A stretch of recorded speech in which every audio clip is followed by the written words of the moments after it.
Good morning, everyone. We're so excited to have all of you joining us this morning for our Shoemaker Chamber University.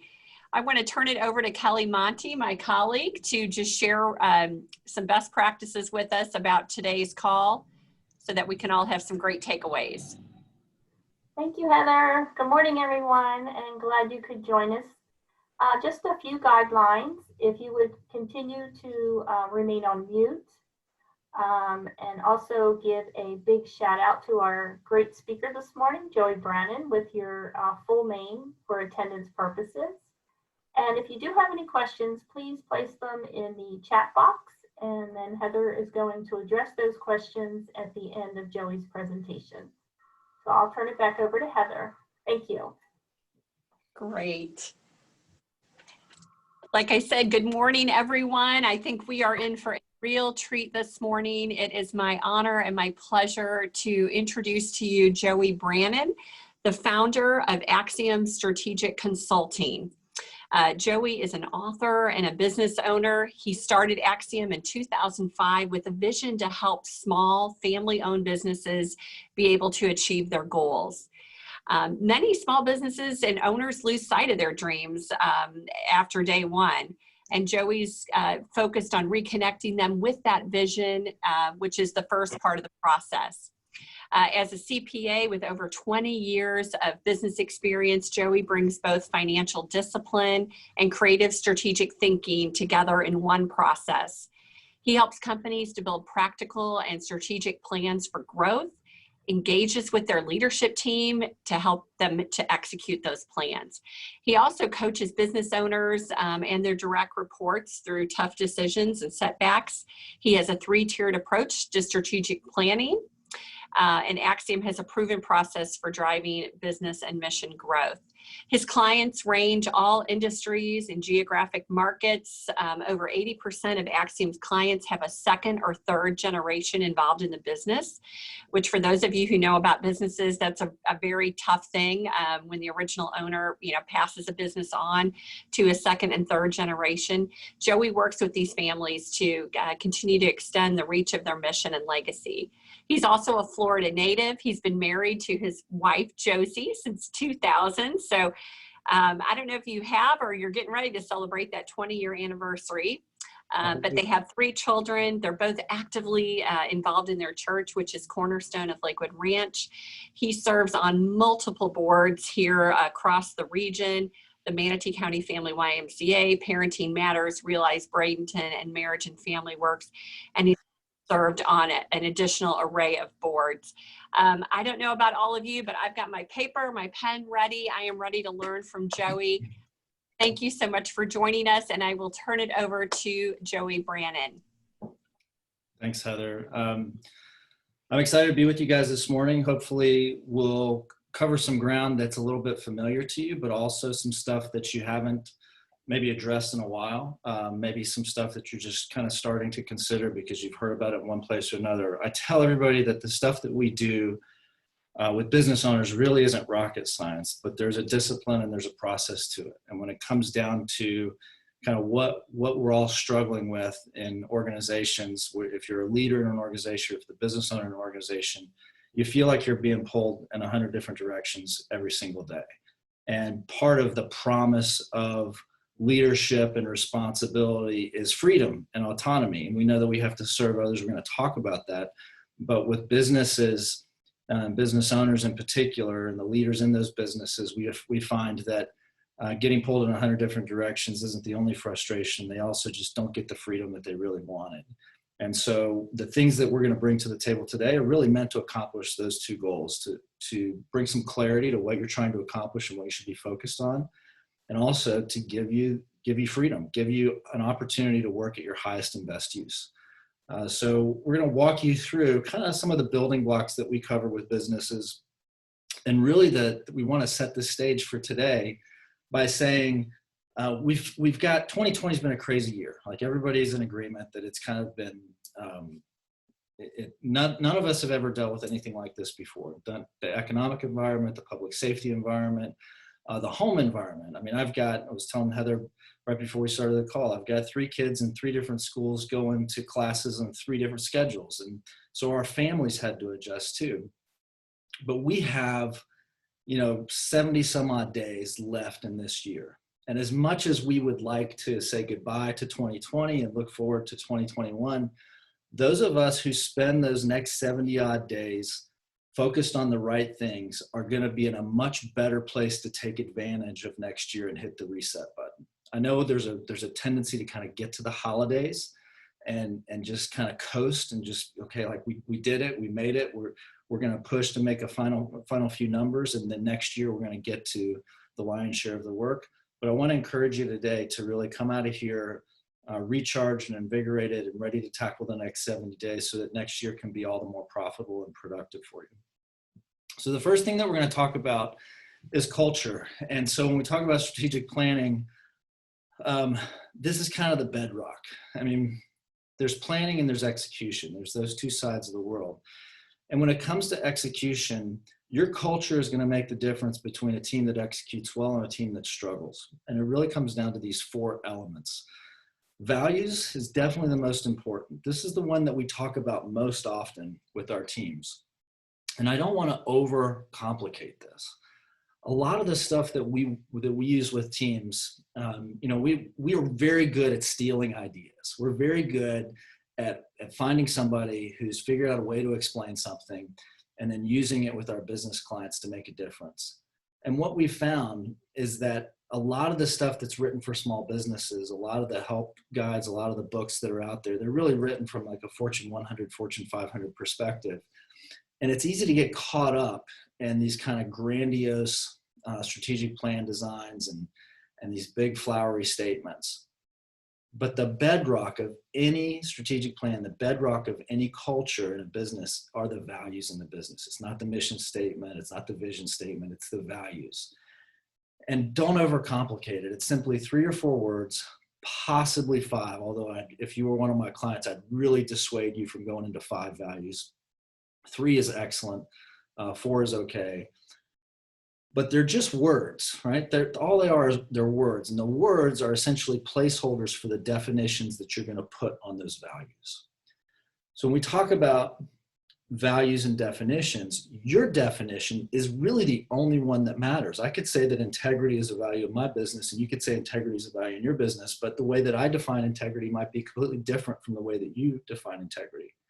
And the definition, my definition as the leader, as the standard bearer for that organization, is really the only one that matters. And over time, integrity just becomes a placeholder. It's a proxy for the definition. It's almost shorthand, if you will.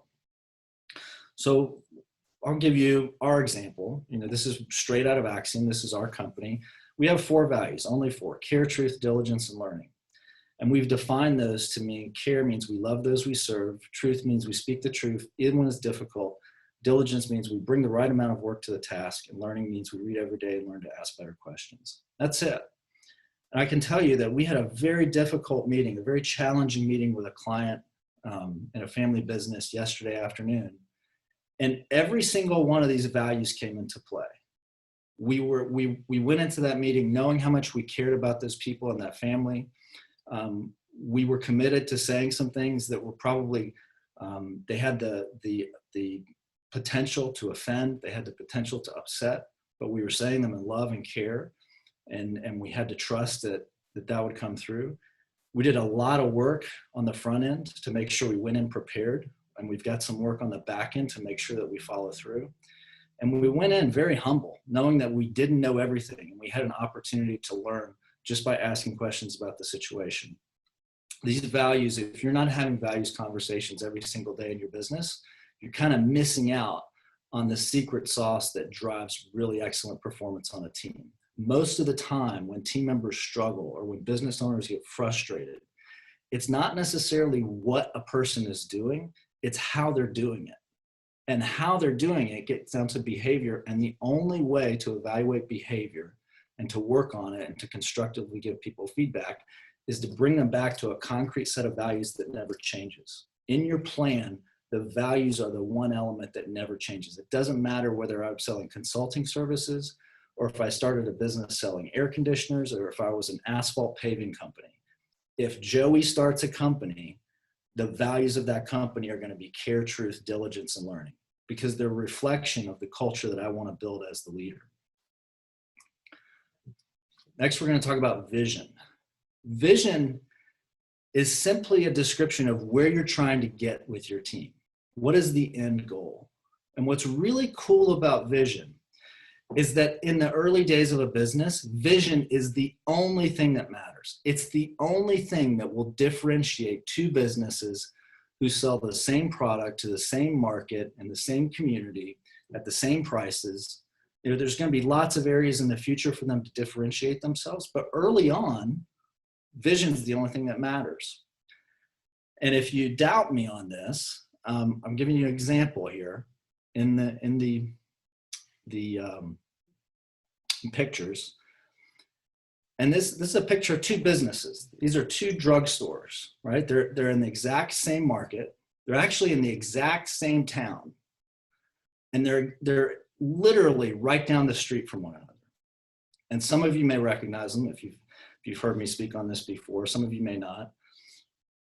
But if I told you that these two businesses were located in Rogers, Arkansas, it would probably narrow it down for you just a little bit. And if I were to show you how I had photoshopped this image here to remove the name, it would get very obvious to you. I'll pull it up down here. So this was Sam Walton's very first 5 and dime store. And he went on to build Walmart. And Rogers Drugstore that was right down the street, nobody knows anything about them. Nobody knows what they do. Nobody really knows what happened to the store. And in the early days, the only difference between those two is the vision. So when you talk to your team about a vision, you really have to understand what the picture is in your head of where you're trying to go. I'm a big fan of putting numbers in a vision statement, because for me to say, I want to be best in class, like, what does that mean? That could mean one thing to me. It could mean another thing to Heather. It could be another thing to Cameron. It could be like, what is best? Who gets to decide what best in class means? But if I say I want to be a top 100 company in my industry, everybody, so where's that list kept? Well, that list is published twice a year by this particular publication. And I can go look at the current top 100 and what do they look like? How big are they? How many regions do they serve? How many employees do they have? And if you're on my team, you can go look at that top 100 and you have a much better understanding of where we're trying to go together. And the image in your head is the same as the image in my head, which is kind of the key for us working together to accomplish something. And we talk about why. I don't try to explain this better than the guy that I learned it from. Simon Sinek has a great TED Talk. It's probably 15 years old now. He wrote a book called Start With Why. But the interesting thing that I've learned, I'll let you go to Sinek's TED Talk and watch it for a refresher. I think most people are familiar with it. But here's the interesting thing that I learned about why. Why is really the central question in building relationships. So if you think about it, those of you who are married, like, who asks you why most often, right? It's somebody in your family. If it's not your spouse, it's your children, right? And our families and our children have this relationship with us. And every time they ask us why, they're asking questions that nobody else gets to ask. Like, why did you do that? Why are we going here, not there? Why did we decide to do this? Why can't we do that? And why gets to motivations. Why gets to what's important to us. So if I were to tell you that why does Joey do what Joey does? Why did Joey decide Axiom was a good use of his time, money, and sacrifice over the years? And really the only reason I can give you is that I believe, and everybody on my team has come to believe, that business, small business in particular, done well is the best way to impact the world for positive change. It's better than any nonprofit. It's better than any social program. It's better than any church, any government institution. Because when small business is done well, it has this incredible cascading impact. And a business owner with a vision and a profitable execution of that vision gets to fund the sustainability and the expansion of their mission. They don't have to go ask for other people for that. So if I believe that small business is the best way to impact the world, And I believe that we've got some tools and things that can help small businesses do that. Why would I not do what I'm doing? Why would I want to do anything else? And the people on my team, like, they've come to understand that too. And we have this incredible relationship between us because we're all motivated by the same things. Or at the very least, they know what motivates me. And they might not be motivated 100% in the same direction I am, but they understand me better and they understand what we're about as a company, and they're able to get on board. And my customers, the people who hire us, they start to understand. They buy into that why too. It's the same way that they see the world.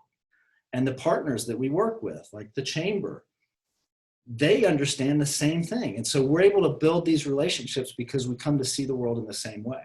And if you don't understand why you're doing what you're doing, if your team doesn't understand why you're doing what you're doing, you're missing out on an extraordinary opportunity to build relationships. And finally, mission. Lots of people are huge on mission statements, and I put them last because I don't think you can craft a mission statement that's going to mean anything if you haven't done the hard work first to articulate and define your values, to quantify and communicate your vision, and to come up with the motivations and be comfortable talking to other people about why you do what you do. Once you've done those three things, the mission statement should kind of write itself. It's not as easy as I make it sound, but it's impossible to craft a good mission statement, one that's going to mean anything to anybody on your team, if you haven't done that work first. So when we talk about being on mission, right? And we hear that's a buzzword, that's a business buzzword to be on mission. Are we on mission?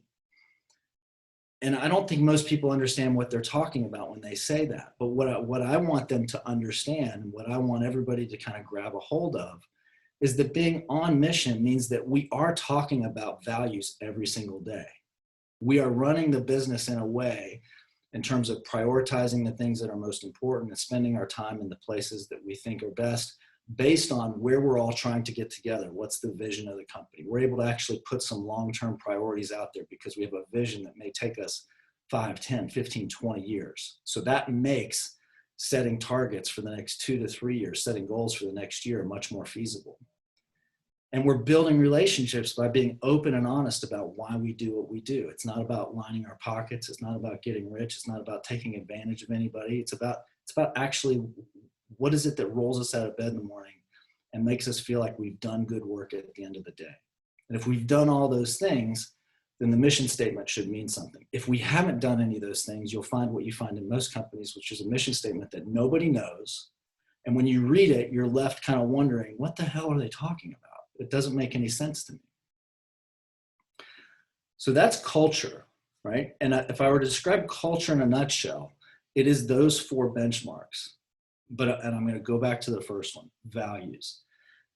If you haven't gone to the trouble to define values in your organization, if you're working in an organization that has values, and we find this a lot, they have values, but the values are 4 or 5 words on the website, and there's no definitions. If that's the environment you find yourself in, I really challenge you to challenge the organization, say, let's define these things. And the definitions have to be short. They have to be something that people can grab hold of.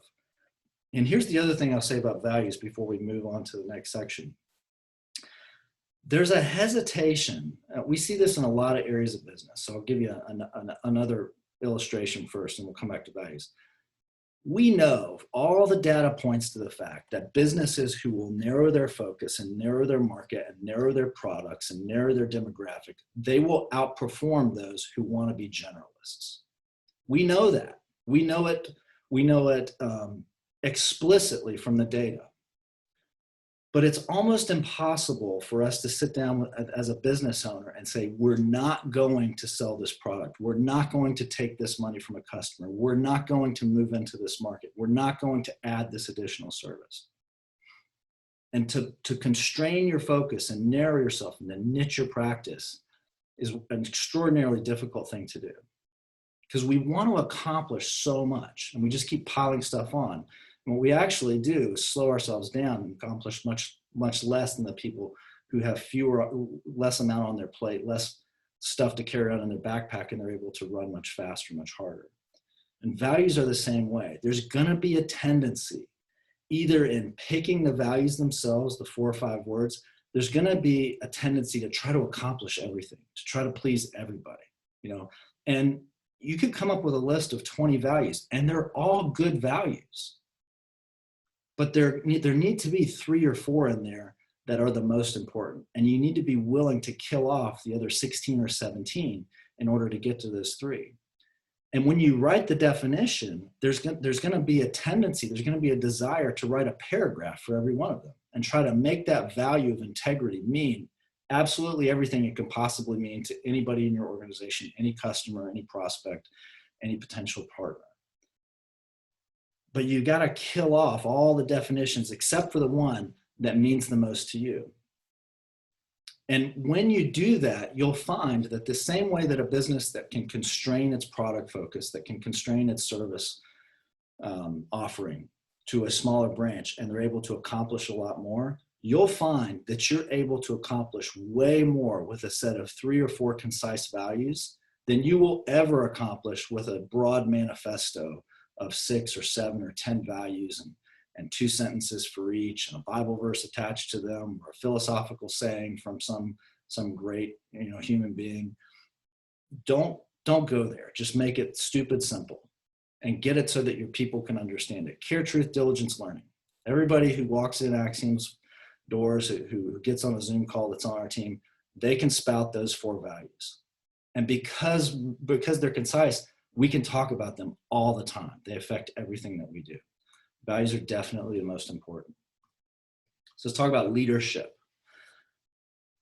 You've done the work, right? You've got, see, I got my values.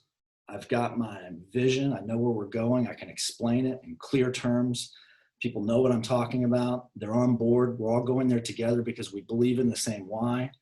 And yeah, we have a mission statement on our website. We don't talk about it all the time internally. It's kind of out there for public consumption. It does explain what we do and why we do it, kind of how we're a little bit different.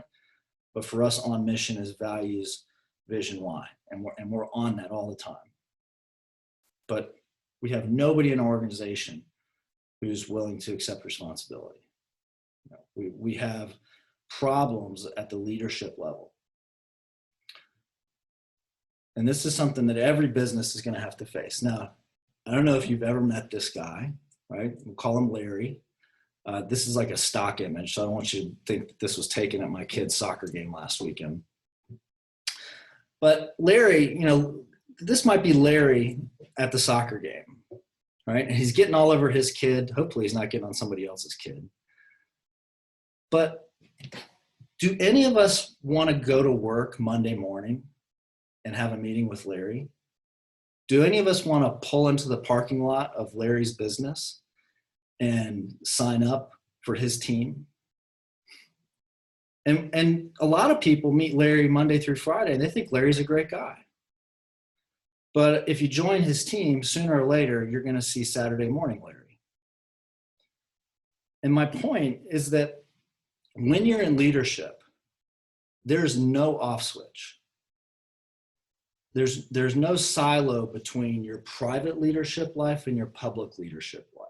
There's no difference between the traits that make you an excellent person in the workforce and the traits that make you an excellent person at home or in the neighborhood or in the church or in the social circle or in your kid's soccer game. And we have this, some of us, we've been hurt. Some of us, we grew up in environments where everything was our fault. And to be at fault was the worst thing in the world that could happen. Potentially literally. I mean, if you're in an abusive situation, whether it's physical or mental or emotional, if you grew up in an environment, whether it was parents, whether it was relatives, whether it was school, whether it was an early professional experience with a boss, you grew up in this environment where fault, if you're found at fault, there are severe and lasting consequences. And we grow up unable to distinguish between fault and responsibility. And there's a great analogy, I'll probably overuse it, but it goes something like, you know, if somebody leaves a baby on your doorstep, that's not your fault, but it is your responsibility. And few things in life are as cut and dry as that illustration, but the leader who is not concerned with fault is the one who's going to lead a team that feels more safe, more secure. They're higher performing, they're more creative, they're more action oriented because they're not afraid to fail and they're not afraid of the consequences of fault. So when we talk about fault versus responsibility, if you show me a leader who's willing to raise their hand and say, that problem that we're talking about, I've got that, I'll take care of it. That thing that happened the other day, that was on my watch, I'll make sure that it gets resolved. And the highest performing teams that we work with are the ones where nobody cares whose fault it is. And that's an easy thing to say.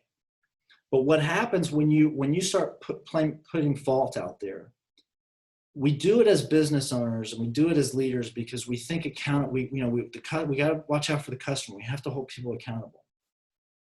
But the thing that we really want, what we're really trying to figure out is how do we solve the problem? And when you've got two people who are struggling over here because you said it's their fault, this happened on the loading dock or this happened on the customer service line with the customer and you guys need to get your act together. And if this happens again, we're going to have a talk.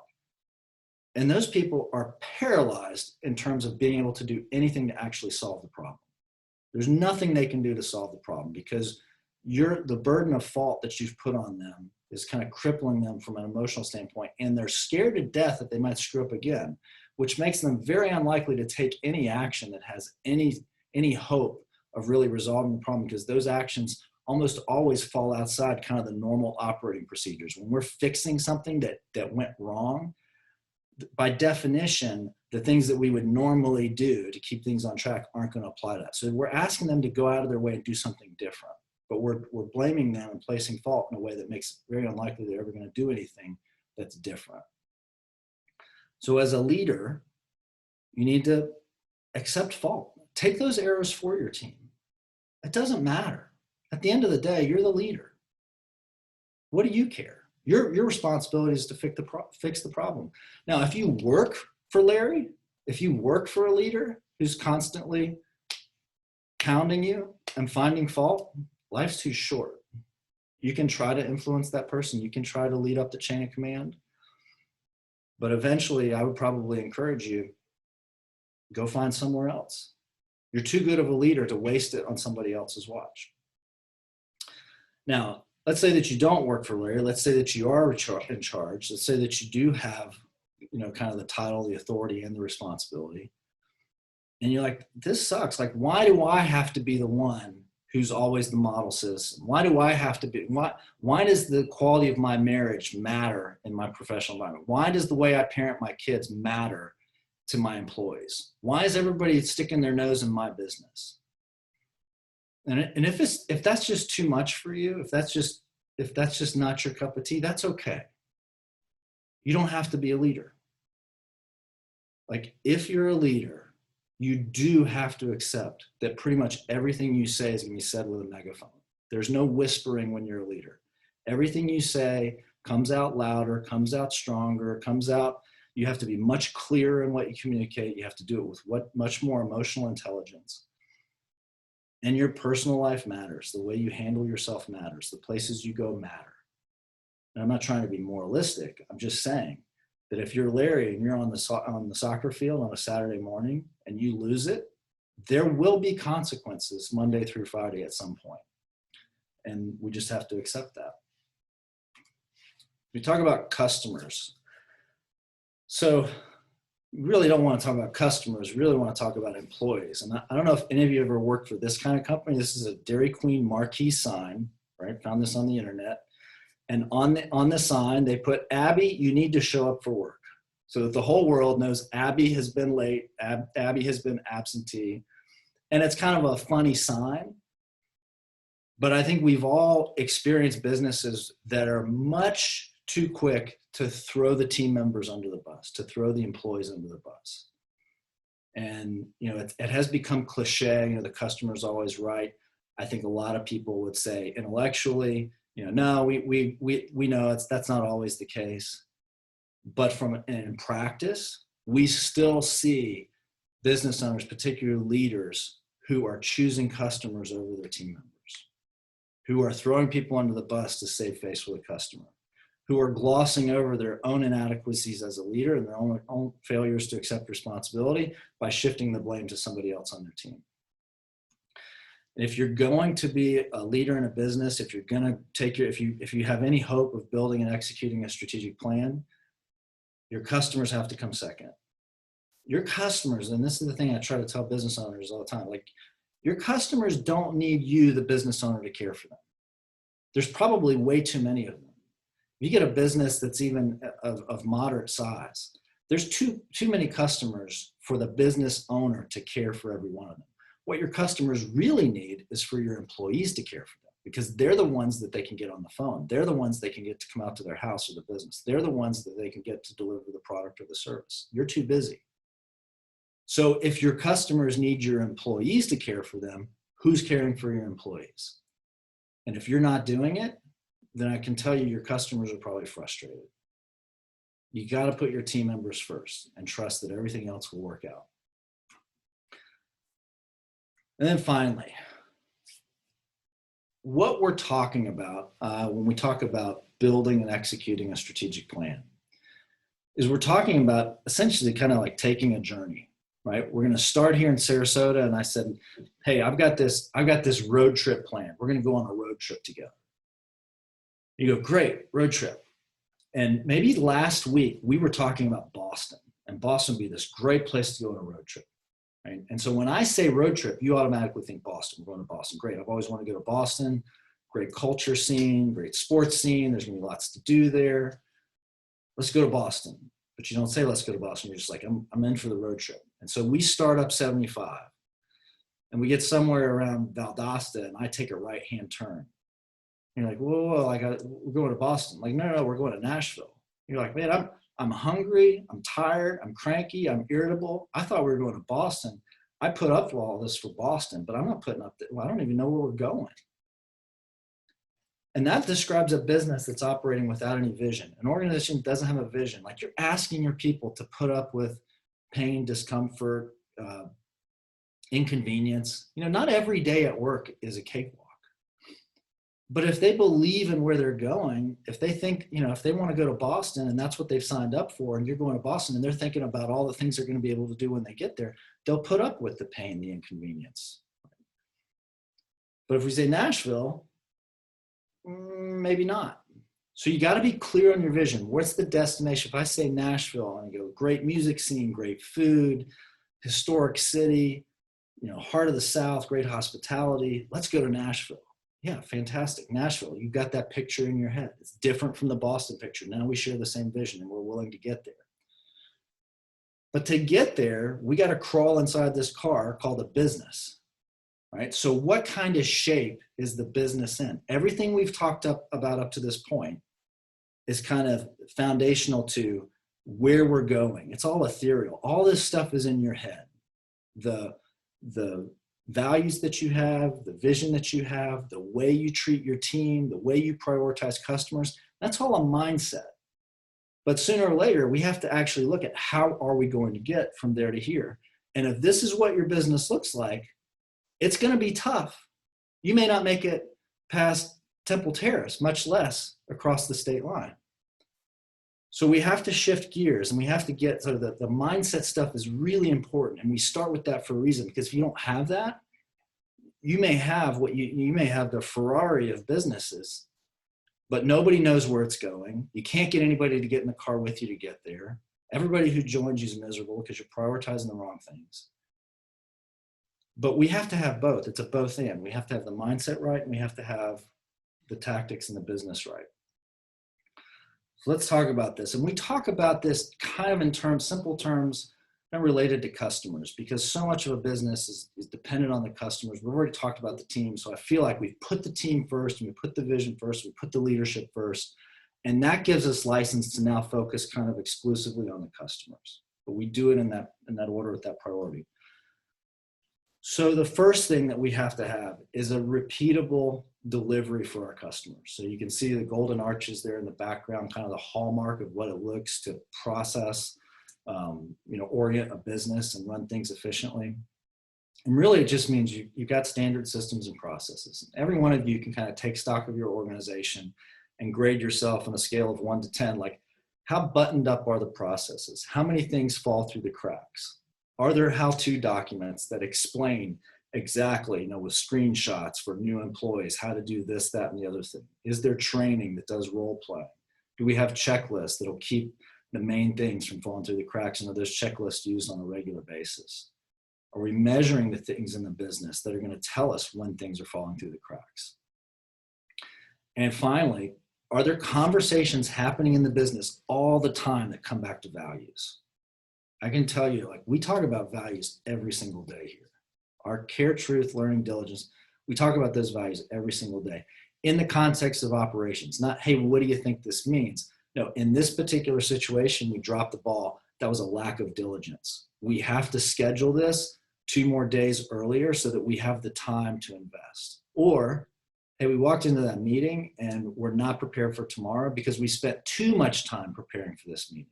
That was not bringing the right amount of work to the task. That was not being diligent. We actually overworked it. And we got to put the brakes on, cut that project short earlier next time, and make sure that we're prepared for the next day. That stuff happens all the time. Hey, the way I heard you talking to this customer, that could be construed as truth, but it seemed like it kind of lacks some caring. I don't think you led with the care, and you may not have been heard with the truth. So those values come into play every single day as you're repeating the thing that you do 100 times a day. Customers also have to be predictable in terms of, can you generate new ones? Can you reliably generate new customers? What does your sales and marketing funnel look like? Do you have a very simple message that puts the focus on the customer? You know, we say business owners are overwhelmed and they're frustrated. They're overwhelmed by the 100 things they're getting pulled in directions to do, and they're frustrated by unpredictable growth. That's our message. It doesn't, I mean, we could go into all the stuff we do on strategic planning and coaching and execution and the tools that we use, but that's kind of lost for the person who's looking for a solution. So you have to have a very simple message. In the background, you see the CarMax franchise. CarMax has become the #1 seller of used cars in the country because they have a very simple message that is, look, if you hate dealing with used car salesmen and you hate the haggling that goes back and forth, we got an answer for you. It's that simple. They don't try to, and they've decided in doing that they're not going after customers who want the new car smell. They're not going after the premium market. They're not going after the brand shoppers that want a Mercedes or want a BMW or a Ford loyal or a Toyota loyal, because you can go to their lot and you can find all of those things. So they have a very clear picture of who they serve and who they don't.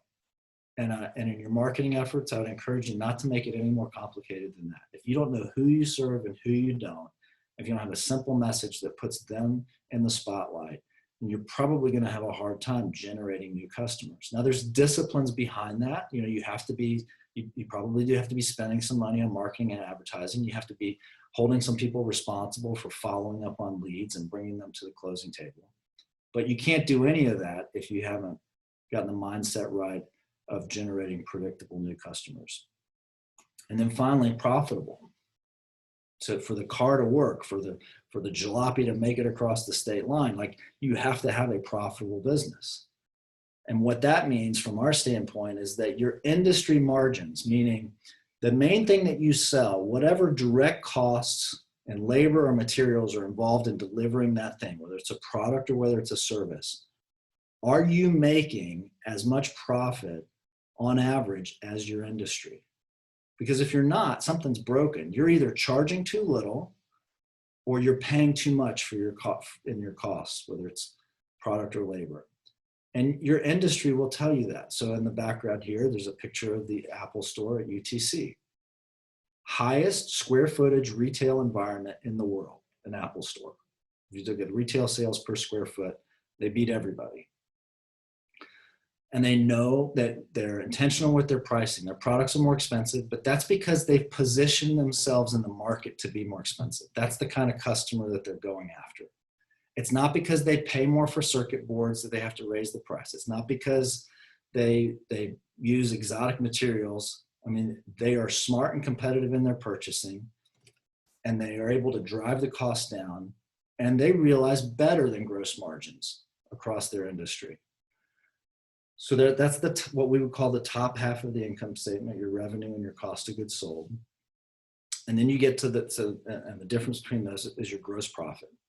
And that's pretty much going to be determined by your industry. If you're in accounting services, you're probably charging about the same amount for tax returns or bookkeeping work as the firms around you, or you should kind of take a price survey and see where you're positioned. And you're probably paying your accountants about the same that everybody else pays their accountants. If you run a landscape supply store, you have to set your prices to be competitive with the Home Depots and the Lowe's and the nurseries around you. And you're probably paying about the same amount for your seedlings and your other stock as everybody else. And if you're not, if either one of those things is way off and you don't have a good reason for it and the market's not respecting it, then you're going to struggle to be profitable in the top half of your income statement. But then there's the bottom half of your income statement. And that's all your overhead expenses. Like, how much does your rent cost? Do you want to be in the Class A office space in the high rise, or are you okay being in the back of the industrial park? Maybe you're running it out of your home because you don't have to have rent anymore.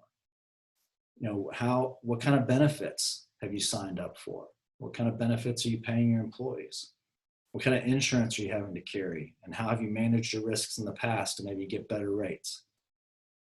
So all of your overhead and labor spending that's below the gross profit line has to be spent within constraints. We can look at the beginning of the year and say, look, you can't afford this much rent. You can't afford this much labor. You can't afford this much insurance. You're going to have to make some changes. And it's very easy, if you go through the discipline of understanding where do we have to spend money on overhead over the next year, so that if we hit our sales targets, we're going to result in, we're going to have a profitable business. The car is going to have enough gas to make it all the way to Nashville. So that brings us to kind of the final piece, which is strategy. And strategy is really just two things. I don't necessarily like the word strategy, even though it's in our name. It's so nuanced and it means so many different things that it's a hard communication word to get across. But really, to me, strategy comes down to focus. So in the background there, kind of grayed out, you see a picture of Secretariat, widely regarded to be the best thoroughbred racehorse in history, right? And they wear these things on their head, right? Everybody calls them blinders, but they're actually called blinkers. And the blinkers are there to keep the thoroughbred's eyes on the track, not to worry about the people who are running next to them. The only time they want the horse worried about the one next to them is when they get in front of them. So they can see everything that's happening in front. But it kind of constrains their vision to not worry about what's behind, not worry about what's beside, but just look at where we're going. What are we focused on? And most leaders are leaders because they see opportunity everywhere. Whether you're a business owner and you come out of the shower with a million different ideas before breakfast, or whether you're a department leader or a nonprofit leader and you've gotten there because you've got a demonstrated ability to see opportunities and go after them and you're a doer. But the weakness there, the thing that we struggle with as leaders, is that we do see opportunity everywhere. And the thing that we have to accept, and the thing that we have to kind of indoctrinate in ourselves, is that we will run out of time and money before we ever run out of opportunities to chase them all. There's always going to be more opportunities than you will ever have the time or the resources to go after. So just accept it. And look, you don't have to hit a home. I mean, it's not like there's one perfect opportunity that you have to be on the lookout for your entire life. The opportunities that you have on your plate right now, if you were to just focus them, if you were allowed, and this is the big thing for business owners and leaders, if you'll allow your team to come alongside you and focus on one opportunity over the next 2 to 3 years, you'll be amazed at the progress that you can make together.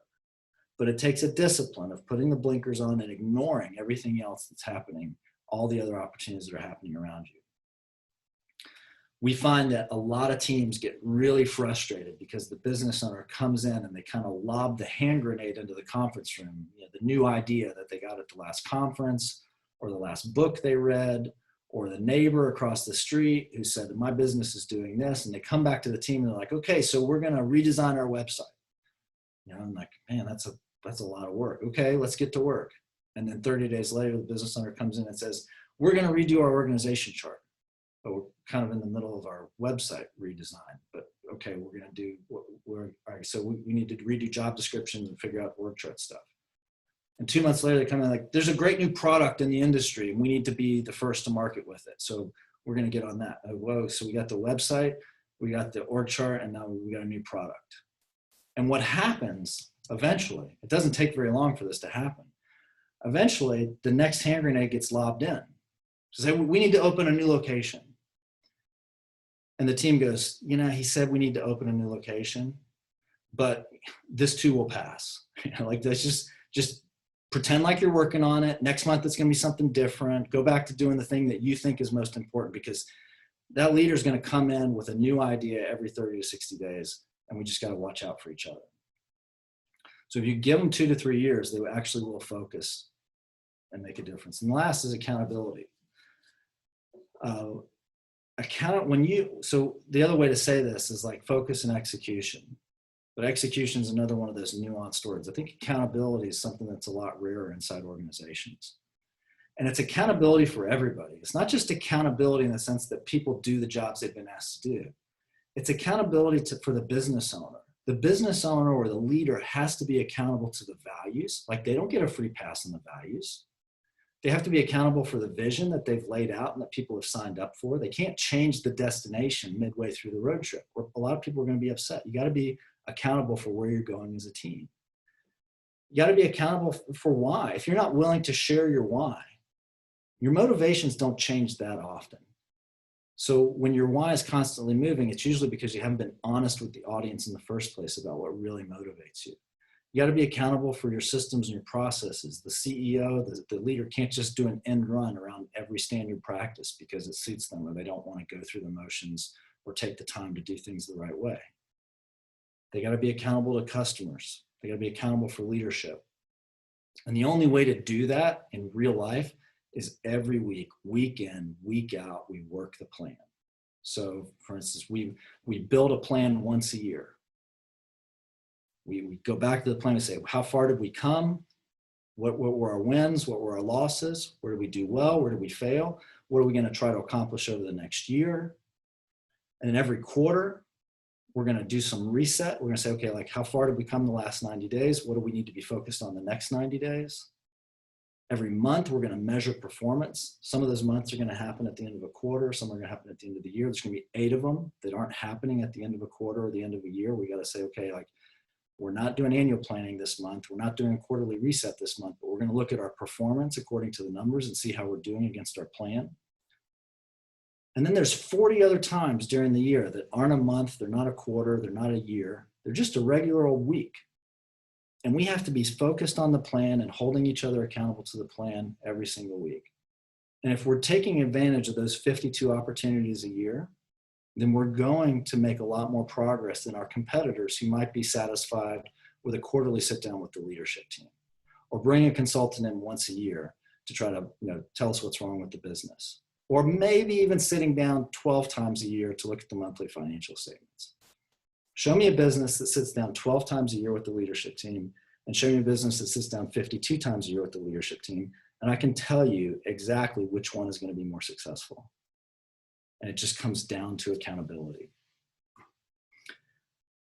So if any of this is of interest to you, if you like what you've heard, you can go to this link. This is on our website. It's available for download. It's like a 7 or 8 page kind of workbook. And it'll get you to think about, what are your values? What are your definitions?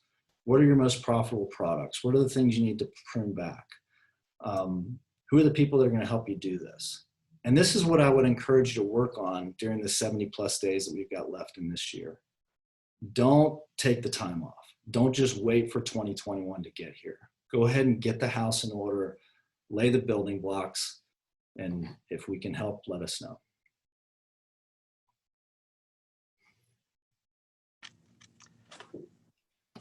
Oh, Wow, really good stuff, Joey. I'm going to go in and check the chat and see.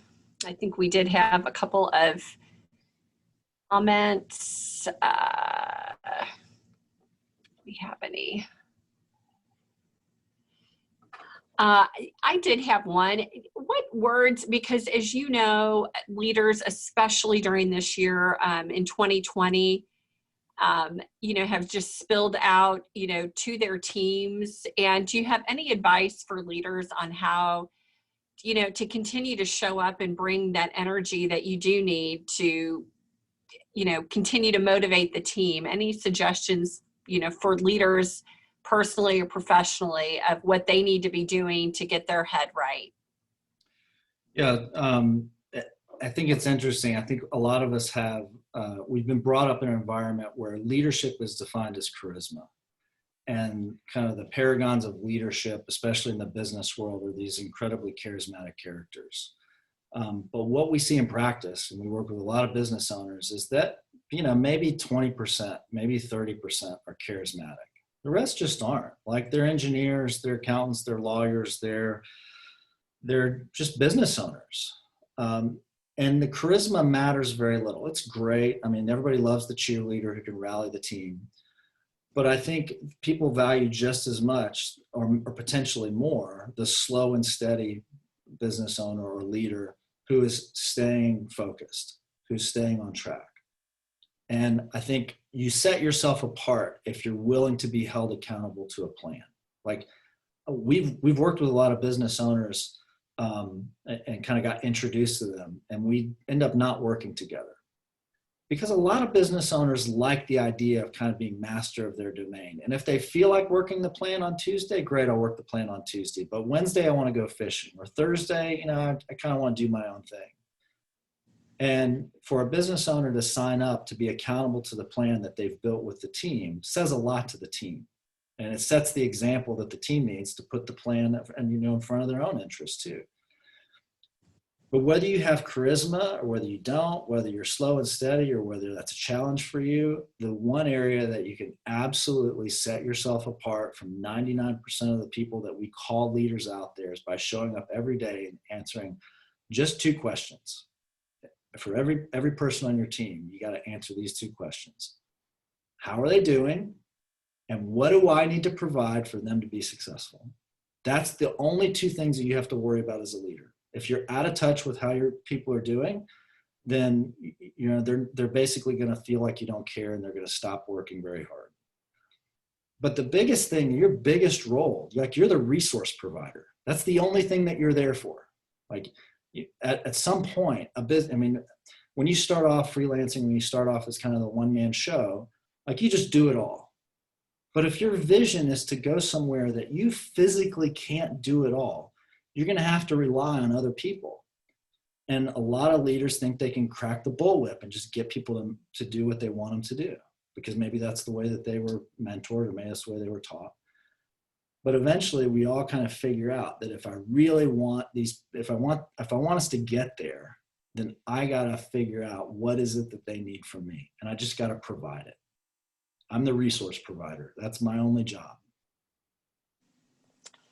Good deal. And another question that we had was, how soon do you involve your team? So starting, going all the way back to values, as the owner of a business, of a small business, do you pretty much show up with those values and then get buy-in? Do you just open it up for everyone? Or what are your thoughts on that?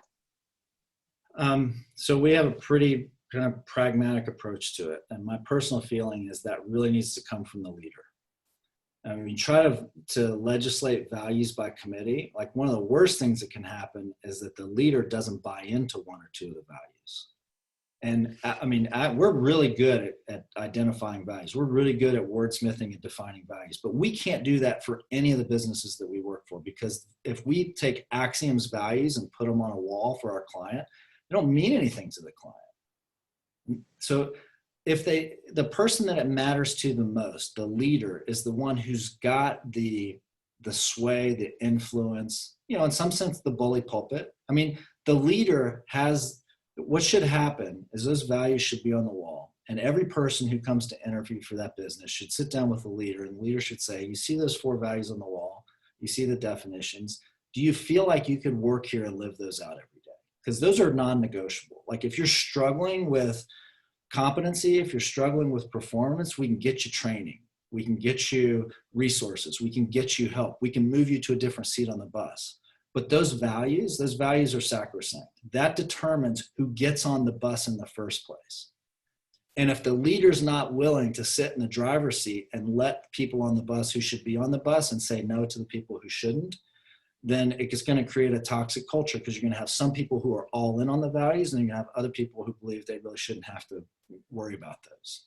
Mm-hmm. And the one kind of impediment, like the biggest challenge in our first couple of years of working with new teams is, it becomes readily apparent who the toxic members of the leadership team are. The people who think that the values don't apply to them.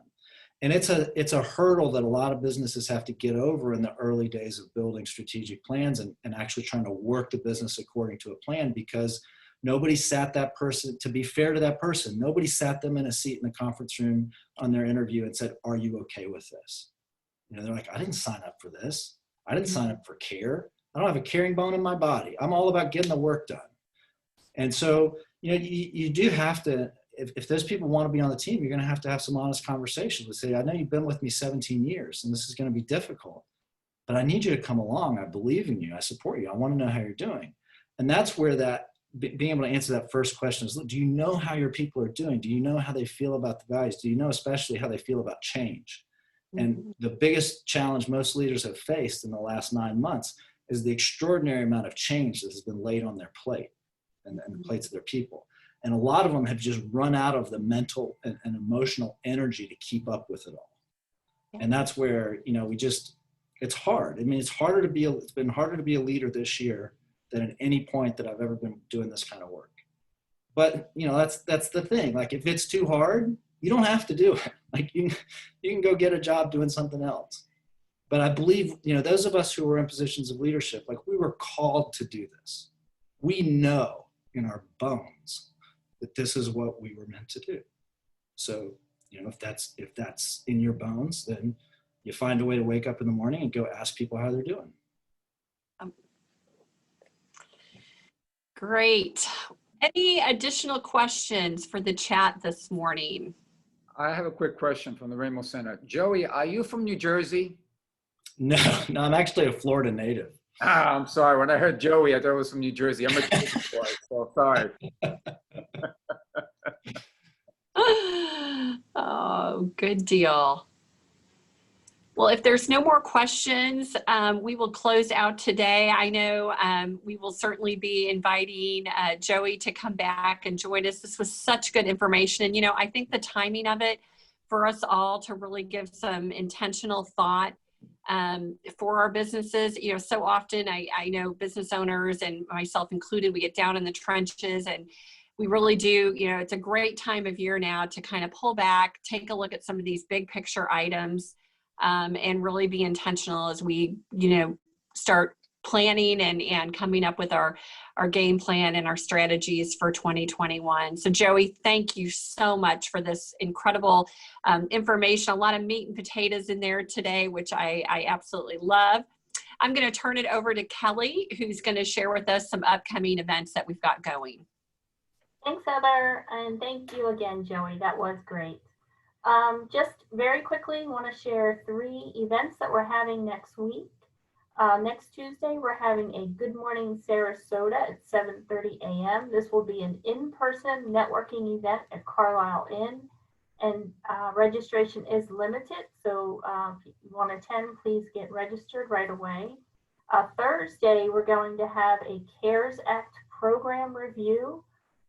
It'll be an overall review of the CARES Act through the Sarasota County, and you can get some of your questions that you have on this program answered. And then Friday, October 30th, will be our annual Sporting Clay event, which is always a great fun event outdoors at the Knights Trail. And you can find all these events and other upcoming events on our website, sarasotachamber.com. Thank you. Great. Well, everyone, make it a great day, and we look forward to seeing you again soon at an upcoming chamber event or Zoom call. Have a great day.